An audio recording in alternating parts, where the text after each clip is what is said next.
Hello. You are listening to the Carroll Connection with your host, Jared Carroll.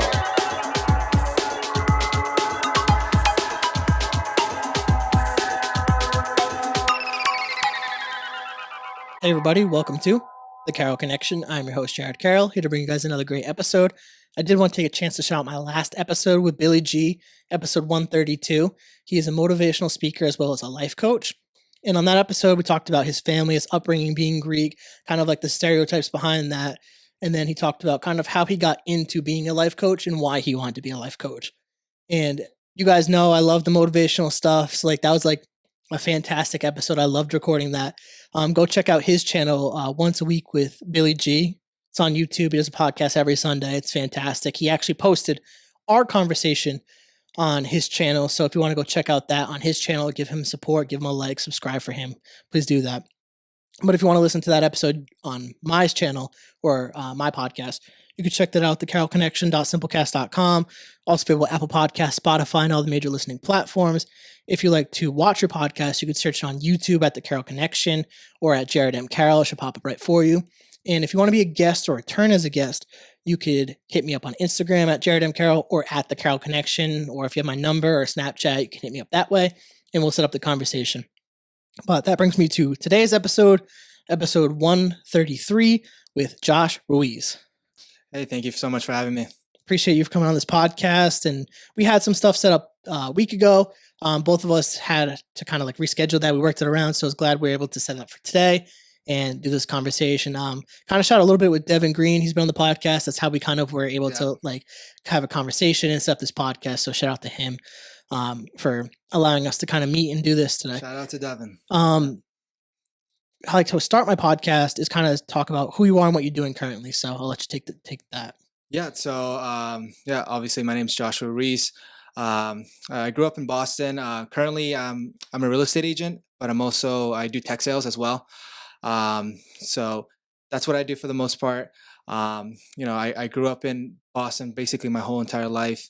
And I went to school at Revere High School. And I grew up there with my dad and my little brother for the most part. And unfortunately, I didn't grow up with a mom. I only had her for, 9 years of my life. But that, eventually changed. And, I grew up with my dad and my brother for the most part. And it's just been us ever since. Yeah. And for the new listeners, I appreciate you for starting the conversation with that. I like to let people know why I talk about family dynamic and why I open the podcast with that for the new listeners is so people can understand where you're from and who you are, basically. Because I do believe our family has a large impact on who we are as people. And for the purpose of the podcast, we're talking about your life. So I always talk about we're building a foundation. And if we talk about house, we're talking about real estate, we're talking about houses, you want to have a good foundation. So we want to talk about the foundation, which is your upbringing, your family dynamic. How was it for you growing up, not having a mom and just having a dad in the household? I've talked to a lot of different people, and I always find it interesting when obviously whatever you're comfortable with sharing, but the differences of having the 2-parent system or being raised by grandparents or having one parent, how is it for you? And was it difficult at all for you to grow up like that? Yeah, no, I mean, for the most part, it was very difficult. I mean, imagine being like a 9-year-old, not having your mom. It's something that's very hard. But ever since that happened, it caused a whole lot of ruckus within the family. So for the most part, it was just my dad and my little brother. That's how we grew up. And it was tough because imagine being in elementary school, after school, and then just waiting for your mom to pick up, because it's usually the mom that's picking my friends up, and I'm just like, I have to wait for my dad, and my dad's working, and he can't really stop doing his job because that's how he's going to provide for us.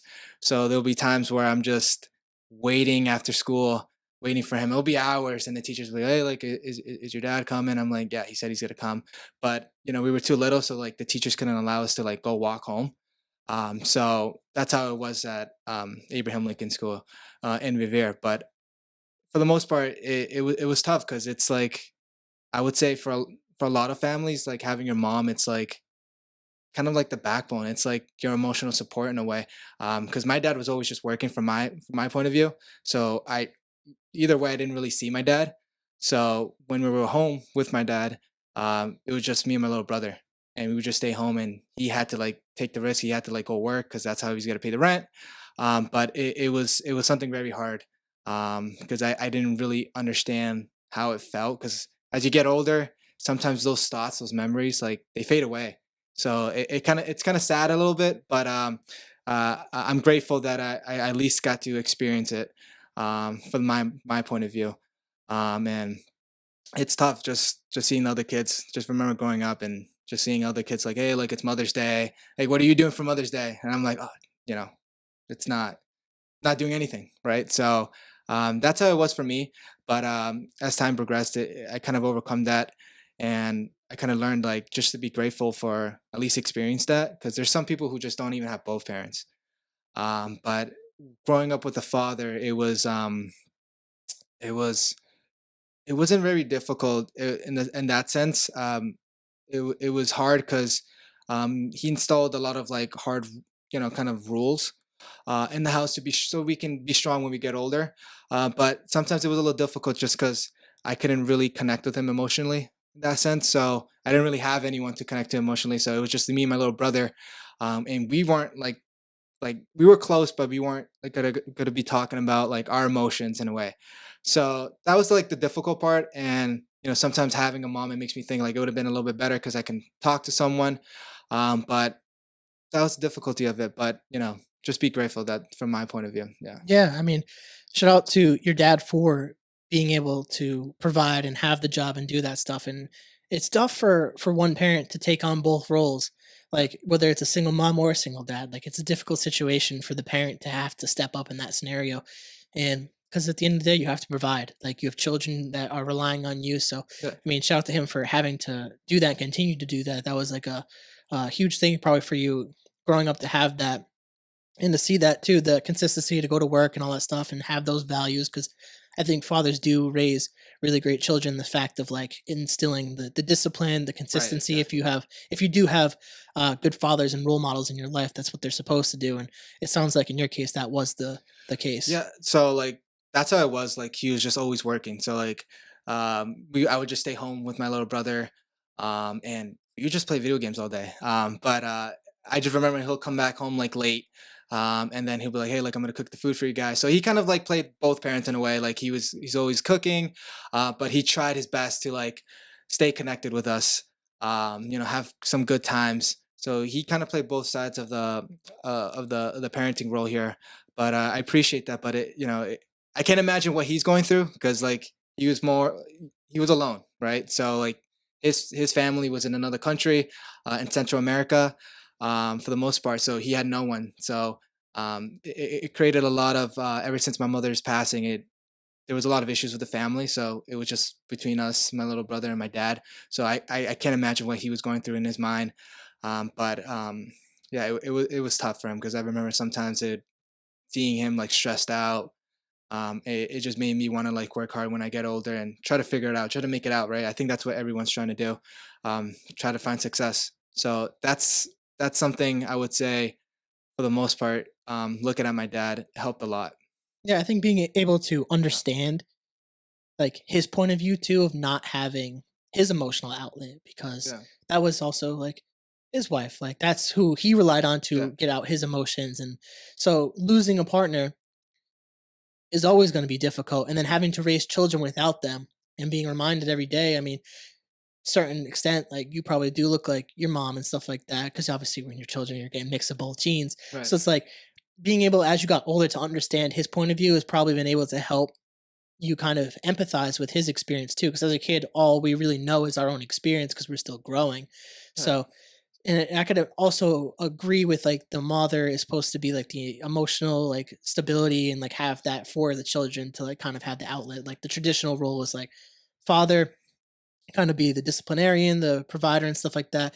And traditionally, the mother was always the caretaker, the nurturer. yeah. So to have your dad have to be able to step into both roles is difficult. So, I mean, shout out to him for actually being able to do that and talking to you off podcast. I could tell that you're very disciplined. You're a smart dude. Like you take care of yourself and you are emotionally available. And we've talked about that off the podcast and just like emotions and being men and being able to express our emotions and like how to do that properly.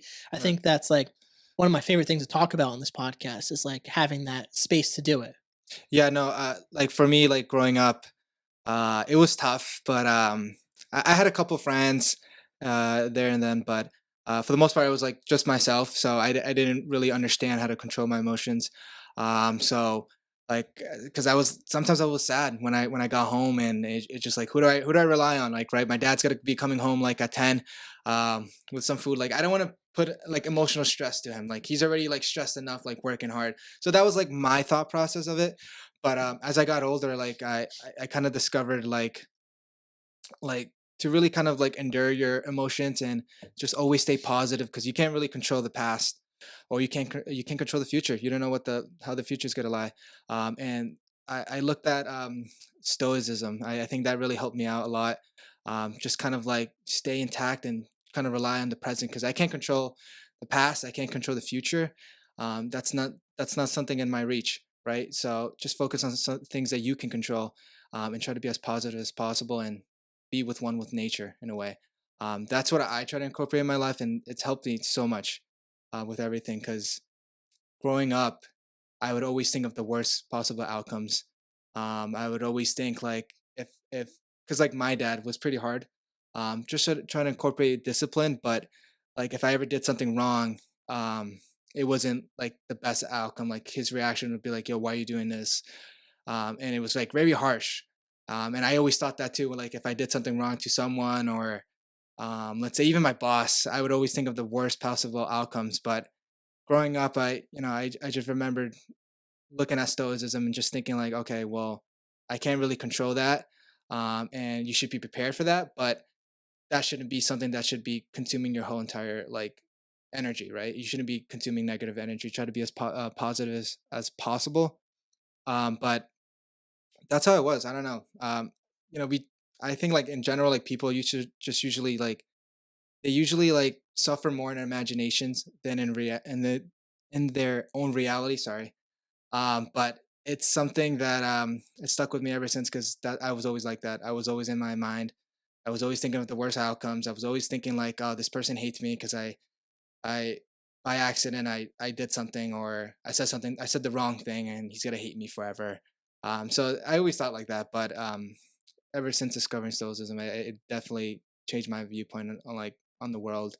And I try to incorporate that as much as possible. I don't know. Yeah, I think that's a really good thing to incorporate, especially as a guy. I think it is important to have your emotions to a degree in check.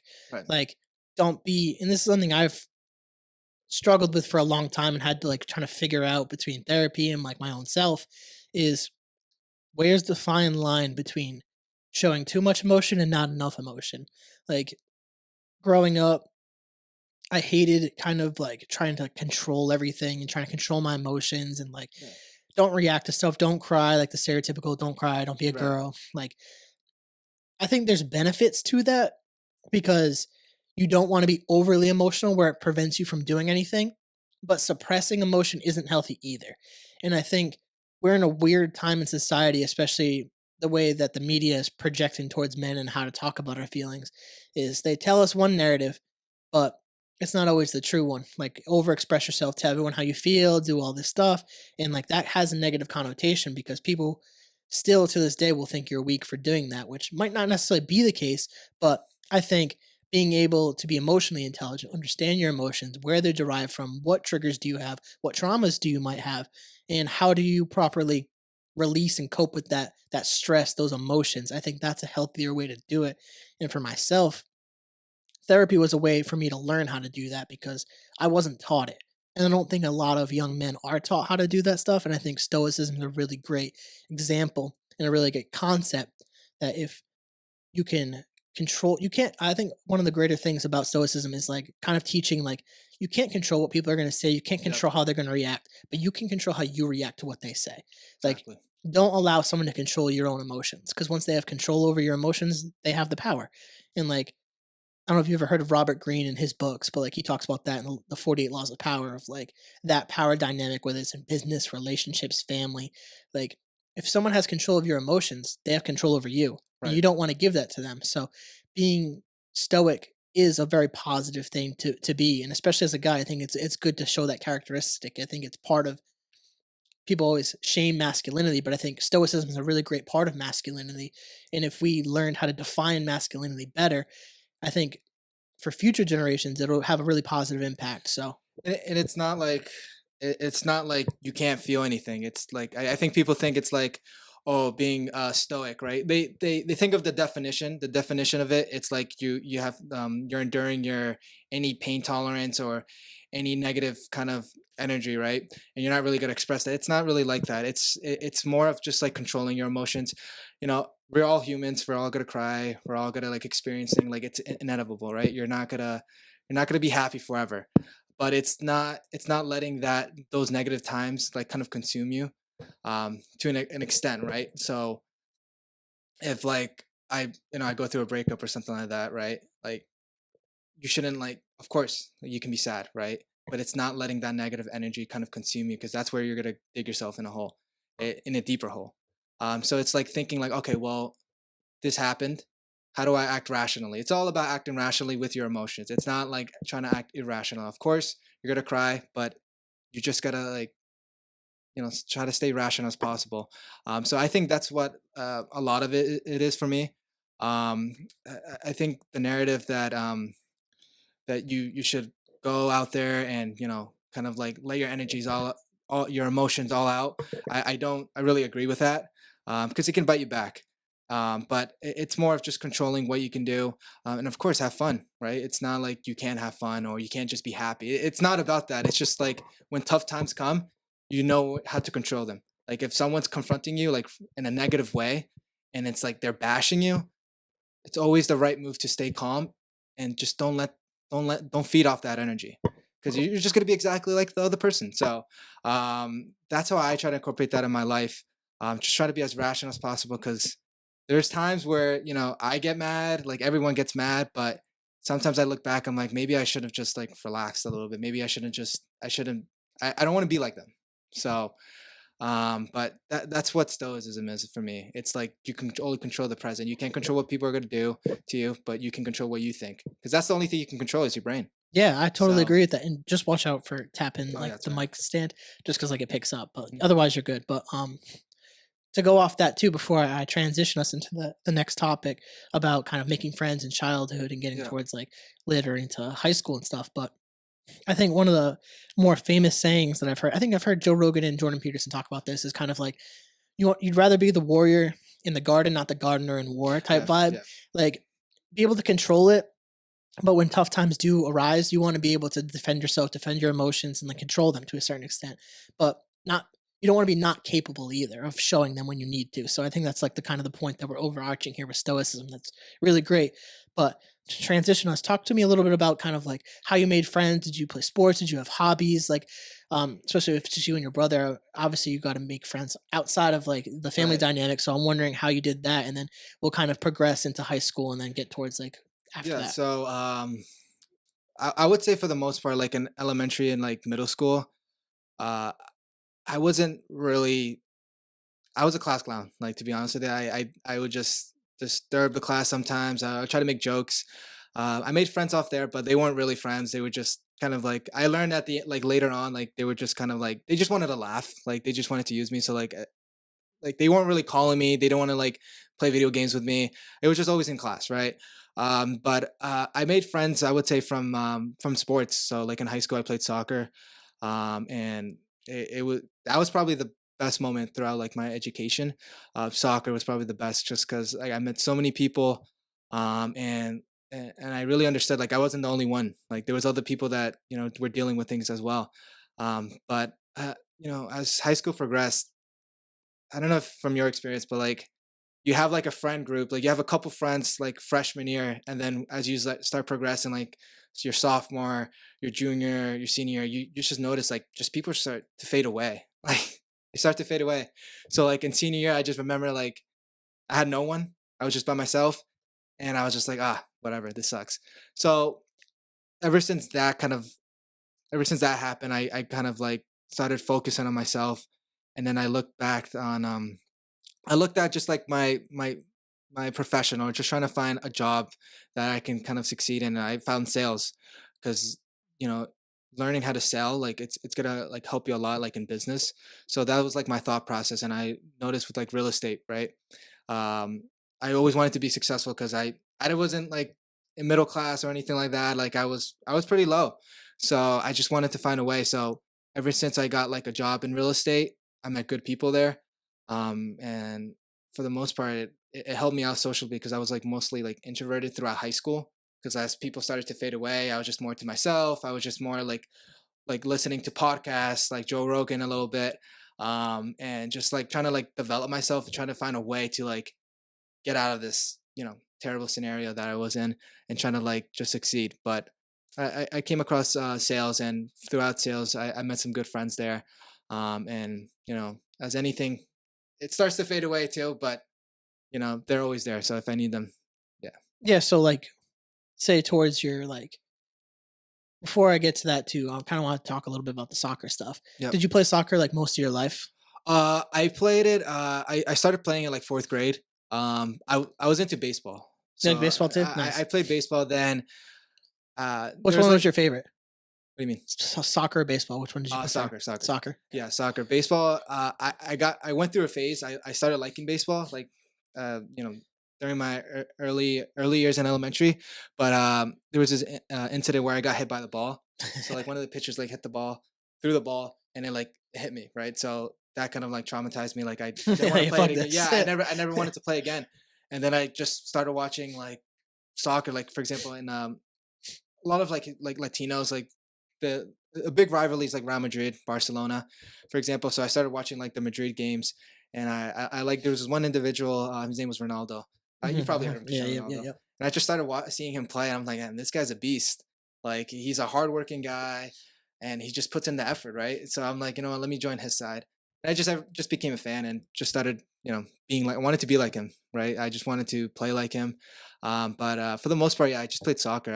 I would say I was pretty good at it. Yeah. Yeah, were there any like take home like life lessons that you could have that you've learned from soccer that have like translated into like your adult life? I would say this is you probably hear this all the time, but like just if you work really hard for this, like you're gonna be good. Like if you're practicing, if you're that guy who's like during off season, you're like getting the cones and you're setting up drills, um, you're gonna be good, right? As practice comes, I've noticed that because there was some people from the soccer field. They're like, yeah, I train, right? Really, they weren't training. They were like really bad, like with the skill. So I just like kind of like learned that if you just put in the work, kind of like simple discipline, right? Like from like my coaches, Coach Manny, he was very like hard. He was very hard on us. Like he would make us do a lot of drills. He's like, you can't quit. Like he was like one of those guys. Like, and it just that discipline kind of like installed me. If you're gonna put in the work, you're gonna get the results. And I seen that with a couple of my friends too. You know, they weren't the best, but they weren't training. So that's where it comes down to. Yeah, huge thing with sports is like discipline. Yeah. Like that was one thing that I like hearing from people who've played sports, and that's part of the reason I like talking about sports. I played football, like I played baseball. Yeah. Football was always my favorite, but one of the things was always discipline. Like hard work and discipline, consistency, like and if I didn't play sports, I don't think I would be as successful in my careers, like whether it was doing like accounting finance or doing a podcast. Like Yeah. those specific sports taught me how to show up and like how to like be accountable. Like you can't not show up, and especially football, I end up being like a captain. So like you have to show up. You have to show up for your teammates. It's super important. Well, also too, like you work with a team, so you get to work with a team. That's probably another thing too, like working with a team. Um, excuse me. Working with a team is something you have to learn. Like you got to work with your partners, for example, in the workplace, right? But I would say that's another important factor too, because sometimes you don't get along with your teammates. I was captain my sophomore year.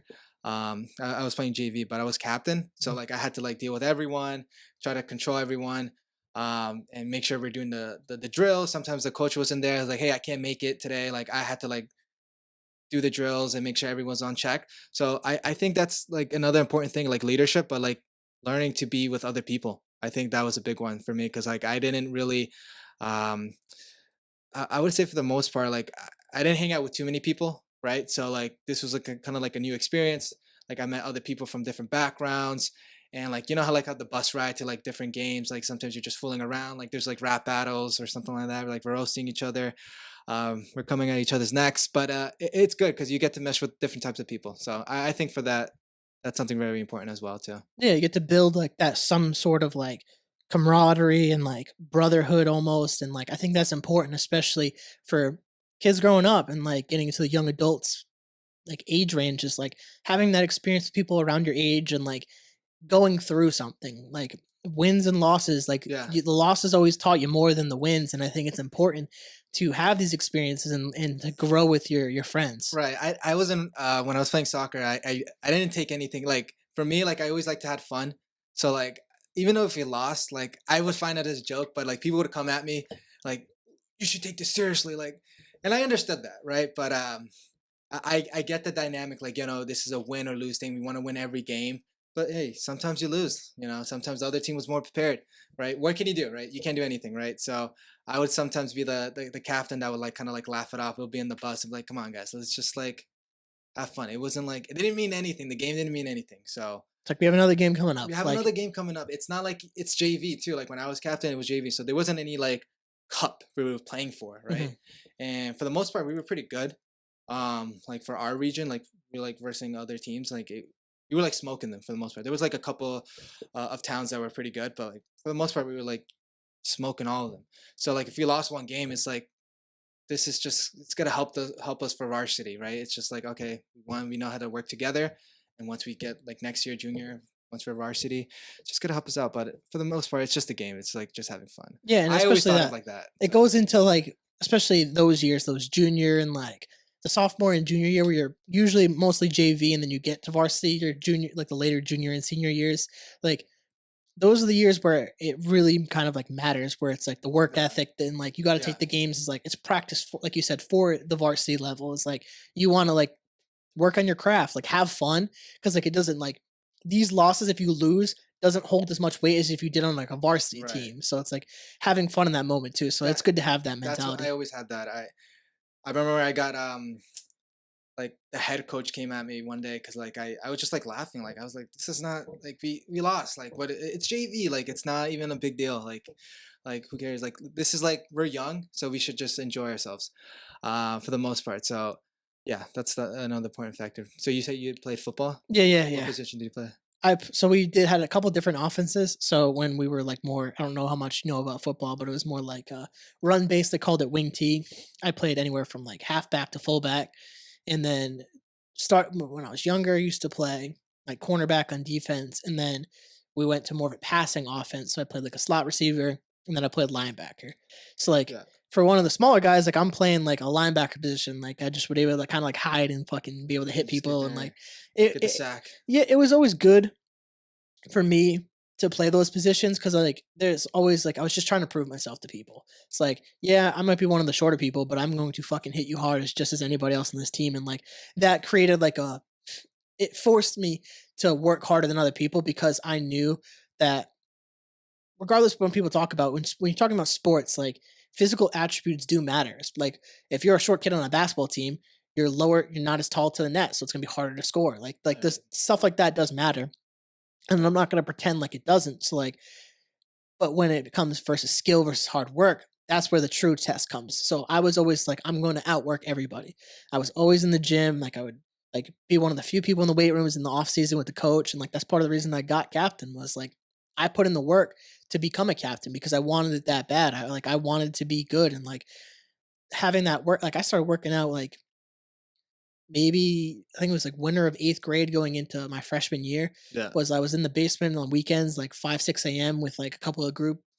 group of my friends.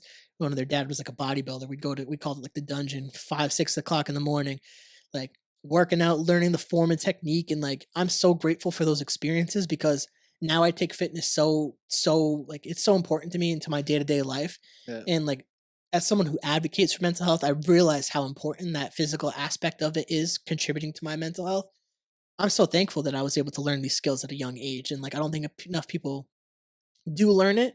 I think it's getting better with the culture now. Like people are more aware of fitness and like if the fitness industry is growing, but Well, I mean, like if you look good, you're gonna feel you're gonna feel good. you're gonna Yeah. feel good, yeah, right. So strong body, strong mind, right. So I totally agree with like high school, like playing soccer in high school. I got made fun of a little bit because no matter what, I stick by this all the time. I always think I'm the best. Like I swear to God, I always think I'm the best, even though maybe I'm not the best. Maybe I'm like there's another striker or a couple other players that are better that are scoring more goals. I would always say I was the best. I remember my Instagram I had like I say like I'm the best player in River High School. When I really wasn't the best. I was good, but I wasn't like the best.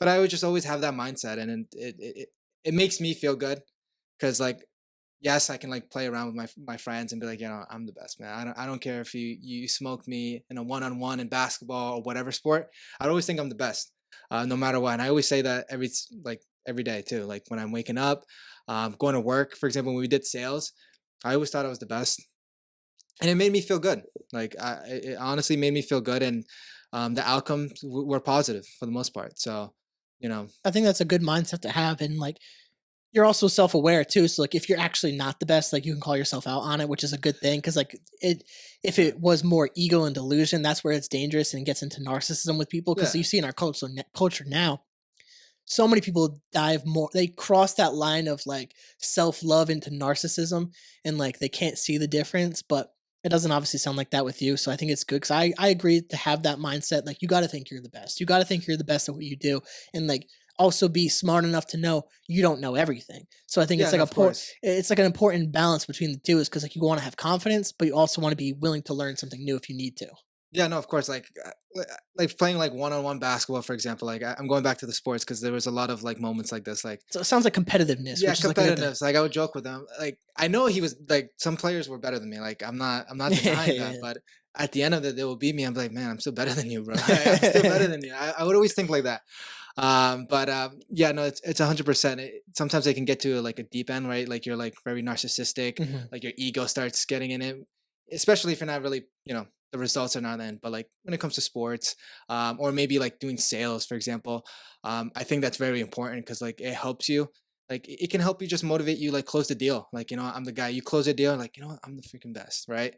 And it just helps you throughout the day. You might not be the best, maybe the numbers don't show it, but like, hey, if you're closing some deals and you're doing what you're capable of, and you can do better, and you can work on yourself, and you just start thinking like positive affirmation every day, it helps out. I don't think it's like a negative thing. It only comes to a negative if you're like treating other people like differently, and trying to be a narcissist, and you're like, you know what, yeah, screw you or whatever. But for the most part, I think it's really good. Yeah, I totally agree with that. And like, I want to take a little bit of a transition now towards, and you talked a little bit about it, about with sales and real estate and your career in real estate right now.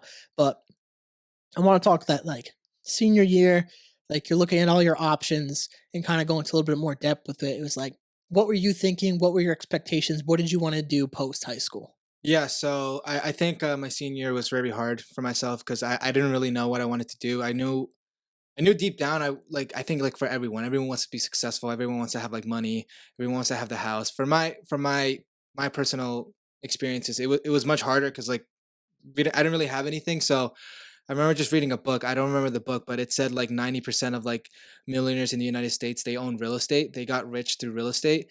And that kind of like stuck in my mind. And I started like doing some research on that. I'm like, okay, I don't have money to like invest in real estate, like to buy all these property, but I can be a sales agent, and I can help with the transition, like the transactions, and I can get a sense of like how real estate works and like how the deal is done. So I can incorporate that myself, right? So I started watching like Million Dollar Listing. Big fan of Ryan Serhant, and I just watched like these luxury condos in like New York, LA. I'm just like, damn, this seems very interesting. So I just went with that route, and I got my real estate license. And it was hard. It wasn't like easy. I passed my second time. But after I got my license, I didn't know which office to join. Like it was tough to even find an office because like everyone's trying to pitch you. So you don't know which one's going to be right. It goes back to the what I was telling you. Like I was in my head too much, and I was like, oh, which way do I go? And I found an office on Newberry Street, and uh, for the most part, it was great, and I learned a lot. And and it was a hard move because like I don't know if I'm going the right path, right? But if you just stick with the journey, I think everything will lead out. So I just trusted my gut, and I stuck with it, and it was great. It was a great experience. It was 100% great. Like I became more extroverted. I met with other people that I could even imagine, like very successful people. I'm like, and I became good friends with them, and I learned a lot from them too. And I think the most important thing I learned was just being sociable, like just talking to people, and I think that's like a very important skill to learn because like in business, like let's say if you want to own a business, I always think of like owning a business. I don't have the idea yet, but like maybe if I want to own a business, if I know how to talk to people, like kind of present myself, then it's going to come a long way. So it was hard because I didn't know what direction, but I kind of trusted my gut. I went with the office, and within those 3 years at that office, I learned a lot in the sense of just talking to people and being presentable. And I think that's something that's very hard because I didn't really have any like anyone to like guide me through like what I should do. So like I had to like go on YouTube and just like watch videos. Like I watched Mark Cuban. There was a video with Mark Cuban. He said like if he had to like start over, he'll do sales because sales is an important skill to learn, especially if you want to do business. Because if you know how to talk to people, persuade them, and do really good, then it's gonna come out good the results, right? So I just follow that. I just follow what people on YouTube were saying and just watching Million Dollar Listing. Just stuck with it. It's good to hear that, and you found a path that really works for you, and like you were able to kind of talk about how you were introverted and have learned these skills, and like Yeah. what I'm glad you brought up the communication aspect and how to talk to people. Right. That is so crucial in like I think whatever you do is learning how to talk to people because now more than ever, live in a time where social media has really taken over and we kind of forget how to talk to people. We kind of forgot how to sit down with people face to face and just have a normal conversation. And I think you've probably learned this too in like the art of like being a real estate agent. It's also you got to like connect to your client. You actually have to understand them as a person, to understand their needs, to make them feel comfortable to pick you for one, and then two to trust you with their money on a big purchase. Like that's like a huge thing. So learning how to talk to people, how to make them feel comfortable, how to get like not like pry information out of them, but to like how to learn to like hit those buttons to make them like tell you stuff that they might not tell anyone else and helping you help them really. And I think that's something I've learned through a podcast is like I've done this is episode 133. I probably talked to over 100 different people because I've had repeats and solos, but like I've talked to a lot of different people, a lot of different conversations, a lot of different career paths. And I have to learn how to make people feel comfortable so they share their story because everyone has a different level of comfortability. And like you were saying like beforehand on pre interview that you were a little nervous, like didn't know if like you'd feel comfortable doing Right. this like a one-on-one. And I'm glad that you're here and you're doing it. You've done a fantastic job. But like I as a host have to learn how to like make people feel comfortable, create a space where they feel safe, create a space where they're going to talk about their family, their life, their passions. And I'm glad that you really brought that up. And I think not enough people know that skill. I think too it's really not that hard. Like I think people think it's like some complex issue like thing. It's not. It really isn't. I've kind of learned that it really it comes down to being just professional, but just being yourself. I really think just being yourself and just being professional. That's really the two like important factors that really have to do. And you can really pretty much connect with anyone. Obviously, if you're like a douche, right? If you're like a narcissist and you speak in a way like it's only about yourself, then maybe it's not going to work out. But if you're very kind, just professional, like you have 2 ears, you have one mouth. Like so, if you're just listening, you're just listening to the other person and just really paying attention. That's basically what it is. I remember like going to business school at UMass. I went to UMass Lowell, and for that, there's one lecture like a TED talk we learned, and basically it just come down to like listening. Like a lot of people hear, but they don't listen.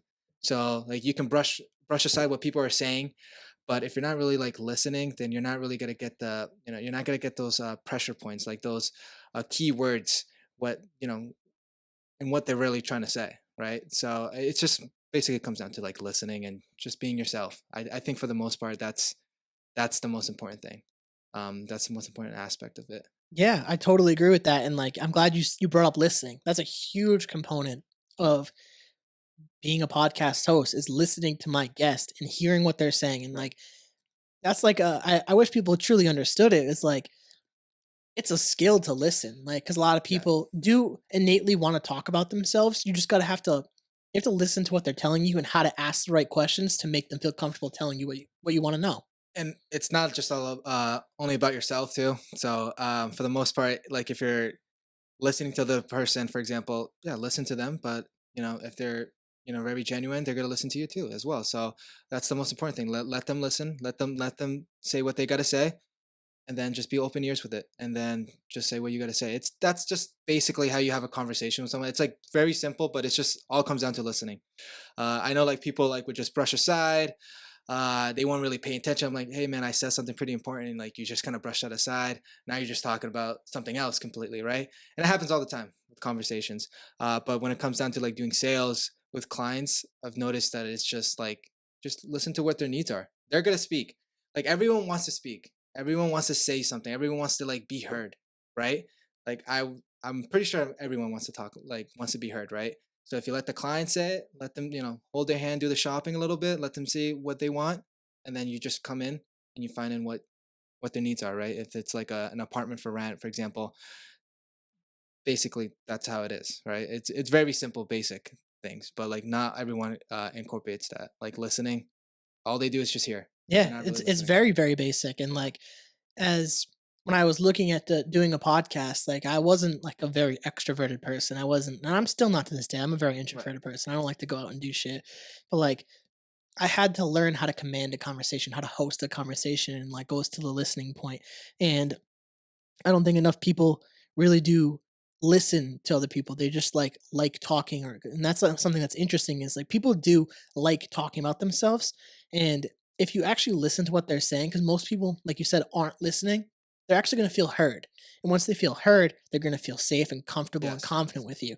And like that is such a huge point in like my creation of this podcast was I've struggled with feeling seen and heard in my own life, so I wanted to make sure other people feel seen and heard. To make sure that like your story is just as valuable as anyone else's, and Right. like I'm trying to give platforms to that so like you could talk about these things and talk about what you think and talk about how you feel, and people do give a shit if you give them the platform to like talk about it. And I always say like your story might help one person out there. Maybe there's someone who's struggling that doesn't know anything about real estate or doesn't or has a similar background and doesn't know how to overcome it and relates to your story and it helps them. Total butterfly effect. You help one person that helps a ton of other people. So that's like my whole point is like digging deeper than just like the average bar conversations. Like, hey, what's up? Like, how's it going? Like surface level. Like, who wants that? Like, so having a conversation that actually has some depth and some emotions behind it and that actually has some like intelligent like thought put into it, super valuable. And like I always like wanna like I'm big on giving flowers while people are in front of me. So like I want to say like I appreciate you for having the conversations too. Cause like a lot of people struggle to have this in-depth conversation. Uh, Hey man, from my experience, like for me, my personally, I when I talk to people, not too many people want to listen because like I don't know what it is, but when they start talking, I'm all open ears, right? So, and when you're all open ears, they open up to like a extreme amount. Like they tell me everything, right? And it's like it's great. Like I love it because like some people need to be heard. Some people are just like lonely. They just don't understand, and I understand that too. But it happens all the time. So I think being open ears, it's something very big, and it helps me with my career too. So now I'm doing real estate, but I'm also doing tech as well. And a lot of that tech is more like it's a little bit complicated because like with real estate, it's like everyone needs a home, but like for the technology base, right? It's like not everyone wants a product. It's like okay, I really don't care what you're trying to sell me. It's like more salesy, if that makes sense. So like now I really have to like kind of like open my ears and like make sure like I try to understand what they're saying so I can kind of like try to incorporate what I kind of do and maybe how I can help them. But I think it's a major fundamental in life. 100%. Yeah, it's the art of communication. It's kind of like a lost art these days. Is like everything's through social media or through a texting app and FaceTime or over the phone. So it's like to have a conversation in person with someone and like actually like have some meaning and thought and emotion behind it. It's so rare these days to actually connect with someone and have it reciprocated. I think Yeah. um reciprocity, I think it's the correct word for that, is to like experience that with someone else. So rare nowadays, and like I Everyone's think on their phone now. It's yeah, like, yeah, and yeah. it goes into the social media aspect, and we could talk a little bit about social media and like how it affects whether it's like your business, where it affects like you personally. Like I think social media really distracts a lot of people from their purpose, and I think a lot of people are missing their purpose. I agree. I think how I view social media, I think it's a good thing. Like overall, it is a good thing because I view like your accounts, for example, like your personal account. It's a story. It's like your journal, right? Where it comes where it's negative, from my point of view, I think people try to like they compare it to their own life. So they're always like, "Oh man, I wish I had that Porsche. Like, why? How come they're having fun and I'm not having fun?" And they go in their head a lot, and they're like, "Oh my god, like I'm sad. Like I don't know what to do. I'm not gonna work." For example, I know a lot of people that all they do is just go on their phone and they're just like talking about like other people's like lives. Like do you go do work? You know, go work. Go be busy, right? And they're just like comparing. It's always that comparison. Like that's the negative thing. And I think if you're someone that's always comparing, and I think it's a natural thing, but if it comes to an extreme event, which most people actually do, and they're always comparing their life, they're always, you know, trying to get this attention, just so they can feel validated from other people. I don't think social media is for you. Just my belief, because it's gonna really gonna damage your mental health, because you're always gonna be comparing. You can see in TikTok all the time, the amount of videos I see on TikTok, like people just like crying to themselves, like they have like the audacity to kind of like record themselves crying, like, oh, I'm having a sad day because so and so happened, or like I'm just staying home by myself, and it makes me think like, for me it's kind of sad because they're always there's like some validation, like they want value, right? And it's always comparison, and that's the negative thing about it. They don't they ignore their purpose, right? And it can be really destructive because a lot of teens, I feel like they're living a life of just like everything is through social media, and it's all about comparison. It's and you see a lot of like people on social media talk about like the depression, they're always anxiety, they have this and this issue, and I think it just comes down to them comparing themselves and trying to get attention, but also they're not really doing the work. I think they're too bored at home, to be honest with you. I think it's they're privileged enough to go on the app and just sit around, and I think it's something that can be very destructive, in my point of view. So there's good things about social media. I think the good thing about it is just, you can talk to people, right? Like just talk about their life. It's like a journal, but it becomes destructive if you're just constantly just comparing yourself to other people, and that's a bad thing. Like, there's nothing wrong with just like looking at someone like, hey man, they're doing very well, like great for them, but work on yourself, right? Just don't compare. I don't know, I think that can be a little distracting. I don't know what your thoughts on that. Yeah, yeah, I think you hit it. I totally agree with that, and the fact that comparison is a thief of joy every single time, and like we do naturally as humans compare. That's how we like evaluate our situations, Right. but it becomes that issue when it's too much, like you were saying, like where everything's comparison, where you end up crying on social media because you're not getting invited out to places, or you're not uh maybe your business or your podcast or your YouTube channel or your streaming Twitch account is not as where you want it to be compared to so and so or this person or that person, or we're looking at the numbers and the followers and the Yeah. views. And I'm one of those people. I'm a social media content creator, so like I definitely look at that stuff as well. But I had to teach myself that that doesn't define me as a person. Like it's the content that brings the value, and like who cares if you have 10 likes or 5 likes or 1 like. Yeah. The fact that you're creating content and even 1 or 5 or 10 people like that. You take 10 people and you put in a room, that's a decent amount of people. You Yeah. take 100 people, you put in a room that saw your video, that's a lot of people. So you get 20 likes on a post or something. Put 20 people in a room and 20 of those people supported what you just did or commented on your thing.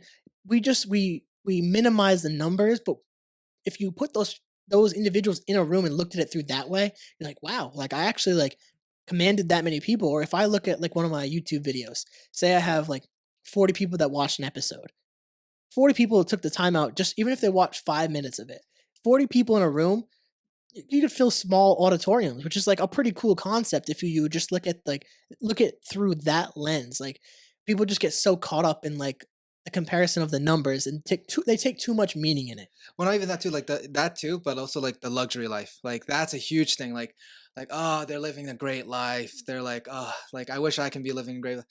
And they put too much stress on themselves. Like it's like they're always on their mind. They're just like, oh, I wish I had that. Oh, why can't I do that? Well, you can do that. It's just like you gotta like work. Like stop like comparing yourself and just like go work.